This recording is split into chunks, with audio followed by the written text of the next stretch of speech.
अस्सलाम वालेकुम रहमतुल्लाहि व बरकातहू। अज मैं जनाब अपनी हवेली जिथे बड़े भाईजान अकमल साहब जोड़े ने उन्हें अपना बूटे जनाब माशाअल्लाह लगाए ने ते बहुत ही खुश होया मैं जनाब बड़े दिनों बाद हवेली आया कि हर बूटे तो माशाअल्लाह बहुत ज़्यादा फल लगे। मैं तुहानू दिखाना जनाब तुहाडे सामने वेखो फल दे नाल भरे आ बूटा भी उहदे नाल जनाब मिठा भी लगे आ ये भी फुल भरे आ। इस तरह अगे चलना वा तो यह भी बूटा जनाब तुम देख सकते हो कि निके निके दाने जनाब इन भी सारे लगे ने। इस तरह थोड़ा जिहा होर अगे चलीए तो यह भी बूटा लग्या जनाब मिठियां का मौसमियां का यह भी माशाअल्लाह फुल भरे आ फल दे नाल। इस तरह पूरा बगीचा ही माशाअल्लाह अमरूद का सीजन से अमरूद के सीजन के जनाब अमरूद माशाअल्लाह बहुत ज़्यादा डेली भाई जो 2-2 किलो 3-3 किलो घर लैके 5-5 किलो तक अमरूद घर बाहर आते हैं।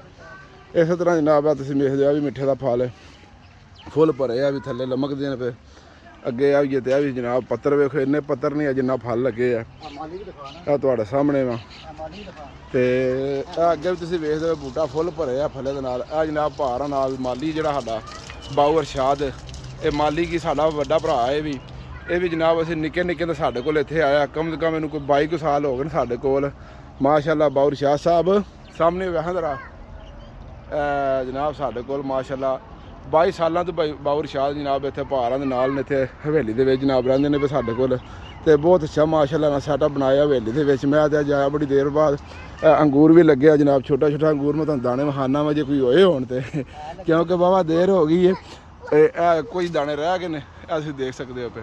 इस तरह इत्थे जहर बाहर बाहर एरिया इत्थे परिंदे जिहड़ा उंदे ने फल खांदे ने जनाब चले जाते हैं। इस तरह हवेली का विजिट करना आया भी अंगूर लगे है अंगूर की बेल तुम सारी देख सकते हो पे। इस तरह अगे आया जनाब तो बेल भी सारी अंगूर की नाल जनाब पर अमरूद लगे ने फल जहर हम सीजन खत्म हो चला लेकिन फिर भी जो नवे सिरू फल पे उगदा हुआ निके निके अमरूद तुम देख सकते हो पे पूरे बूटिया के उत्ते सारा पिछे भी अगो आ माल्टा भी लगे मिठा भी लगे मौसमी। इस तरह अगू निंबू का भी सीजन है जो खत्म पे होंगे निंबू भी माशाअल्लाह बड़ा लगे असी यह भी फल के नाल भरे आ जे यह भी अमरूद का बूटा है जिले फल जनाब लगा रहा है निंबू जनाब फुल भरे आ निंबुआ के नाल यह मिठा लगे जनाब माशाअल्लाह भी फुल भरे आ बूटा। इस तरह यह भी अमरूद ने सारे पासे जनाब अमरूद होई नाल मिठे ते माल्टे ते मौसमी माशाअल्लाह। देखो जनाब अमरूद किड्डे किड्डे बड़े यह भी जनाब पक्के अमरूद मैं बकायदा खावां दा भी माशाअल्लाह बड़ा मज़ेदार है। यह जनाब फुल तैयार अमरूद है तुम्हारे सामने।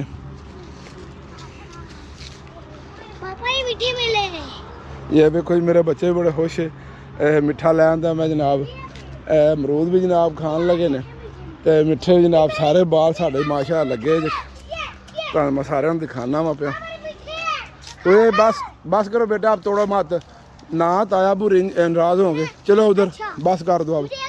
देखो जी सारे माशाअल्लाह लगे ने ताया बू इत्थे को नहीं आते दा लगे ने ते सारे जनाब फल पे तरोड़ते ने ताया बू होना देना जनाब कन भी पटीन दे अब इनके पे जनाब फल लगे आ माशाअल्लाह। इस तरह अगे चलना वा खजूर के बूटे भी जनाब माशाअल्लाह और कोई दिन तक भी उतना हो चले ने। यह भी एक छोटा जहा बूटा इन्हें भी फल माशाअल्लाह चंगा भला लगे है तुम देख सकते हो फुल भरे ने फलों के नाल। मेरे हालादात भाई भी आए हैं जनाब इरफान भट्ट साहब और इमरान भट्ट साहब जिन्होंने बाजार के इमरान की कपड़े की दुकान भी फल लगे जनाब तुम्हारे सामने निके निके ने ये और कोई दिन तक भी माशाअल्लाह हो वड्डे हो जान दे ये भी जनाब खाने के काबिल हो जान दे। इस तरह पपीते का फल तुहानूं दिखाने जनाब जो अरसे तो जनाब असीं खांदे हुंदे आ माशाअल्लाह फुल भरे आ जनाब बूटा पपीतियां दे नाल। ये भी तैयारी में ने अगूं भी अनकरीब पक जाने ने जनाब। एक भी बूटा जनाब तुहानूं दिखाना वा यह भी माशाअल्लाह फुल फल दे नाल भरे आ देख सकते हो तुसीं।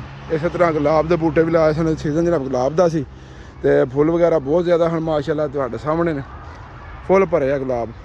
अंगूर का बूटा जनाब एक भी लगे आ ये थले मैं बह के देखा वे कि ये तो हम फल जो खत्म हो गया तैयार सुक गया कोई खा के तावे कोई परिंदे खाते हैं कोई असीं आप भी खाने रहे हैं माशाअल्लाह। बहुत ही खूबसूरत निज़ाम बड़े बहार बनाए आ।